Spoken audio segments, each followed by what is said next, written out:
اور پکڑنے کے بعد پوری طاقت لگائی. میرے آقا نے فرمایا جبریل جتنی بھی نورانی طاقت لگانا ہے میرے جسم سے آزمائش کر لو, تم نور ہو تو میں نورون علی نور ہوں. کہہ دو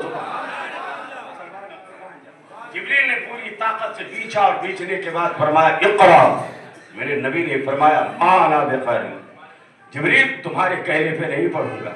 اب جبریل علیہ السلام عرض کرتے اقرا بسم ربک الذی خلق خلق الانسان من علق.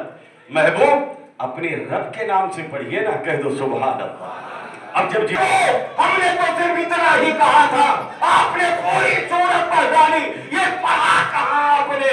تو میرے آقا فرماتے ہیں اے جبریل سنا, جب میں عالم ارواح میں تھا اور رب کائنات نے اپنے نور سے مجھ کو پیدا فرمایا, رب نے اسی وقت پورا قرآن اپنے محبوب کو پڑھا دیا. 27واں پارہ ہے, رب ارشاد فرماتا ہے الرحمن علم القرآن, رحمان نے قرآن پڑھایا ہے اپنے محبوب کو. کہہ دو سبحان اللہ. قرآن پڑھایا ہے, اور ایسا کوئی ہے جتنا سمجھے کہ میرے نبی جب دنیا میں آئے تبھی قرآن کا وجود ہوا. نہیں, میرے نبی جب دنیا میں نہیں آئے تھے تب بھی قرآن تھا, تب بھی قرآن تھا. میرے مصطفیٰ جب نہیں آئے تھے دنیا میں تب بھی قرآن تھا. نبی کون ہے؟ سید عالم. اسی لیے تو مسلمانوں رب کائنات نے قرآن مقدس میں ارشاد فرمایا شہر رمضان الذی انزل فیہ القرآن. رمضان شریف کے مقدس مہینے میں قرآن نازل ہوا. آخری بات سن لو, رمضان شریف کے مقدس مہینے میں قرآن نازل ہوا. تو کیا ذی الحجہ میں قرآن نہیں آئے؟ محرم میں قرآن نہیں آئے؟ 12 ربیع الاول شریف میں قرآن نہیں آیا؟ 11ویں میں قرآن نہیں آیا؟ شب برات میں قرآن نہیں آیا؟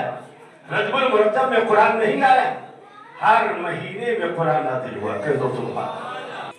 مسلمانوں قربان تو جائیں آپ, قرآن رمضان شریف کے مقدس مہینے میں جو نازل ہوا تو رب ارشاد فرماتا ہے یہ لوح محفوظ سے چلا پورا قرآن اور بیت المعمور پہ آ کر کے رک گیا. کہہ دو سبحان اللہ. بیت المعمور جانتے ہیں آپ, یہ فرشتوں کا کعبہ ہے, یہ فرشتوں کا کعبہ. اور ٹھیک اسی بیت المعمور کے نیچے جو انسانوں کے لیے کعبہ آدم علیہ السلام نے بنیاد رکھی, جسے کعبۃ اللہ مکہ المکرمہ شریف میں جلوہ گر ہے. سبحان اللہ. مسلمانوں قربان ہو جائے, کیونکہ اگر آسمان پہ کعبہ ہوتا, زمین پہ نہ ہوتا تو ہم کہاں جاتے طواف کرنے کے لیے؟ ہمارے پاس پر نہیں, کیا ہم اڑ کر کے ساتوں آسمان پہ پہنچ جاتے اور ہم جاتے طواف کر کے چلے آتے؟ اس لیے رب کائنات نے لوح محفوظ سے پورا قرآن اٹھایا, فرشتوں کے ذریعے سے اور بیت المعمور پہ رکھوا دیا. یہ رمضان شریف کے مقدس مہینے میں پورا قرآن لوح محفوظ سے بیت المعمور پہ آیا, اور بیت المعمور سے اب تدریج آہستہ آہستہ 23 سال کی مدت میں قرآن نازل ہوتا رہا. لیکن مسلمانوں ذرا قربان تو جاؤ, آدم علیہ السلام نے رب کی بارگاہ میں کہا تھا مولا مجھے صحیفے چاہیے تاکہ میں بھی پڑھوں اور تیرے بندوں کو پڑھ کر کے میں سناؤں. رب نے فرمایا آدم صحیفے لے لو, ابراہیم خلیل اللہ کو صحیفے ملے, اسماعیل ذبیح اللہ کو صحیفے ملے, جناب نوح پیغمبر کو صحیفے ملے. لیکن جب باری آتی ہے موسیٰ کلیم اللہ کی تو موسیٰ کلیم اللہ نے کہا مولا مجھے کتاب چاہیے. تو موسیٰ کلیم اللہ نے جب کتاب مانگی تو رب نے فرمایا میرے کلیم وادی ایمن کو چھوڑو, کوہ طور آؤ, کتاب لے کے جاؤ. موسیٰ پیغمبر جب گئے مانگی, جملہ یاد رہے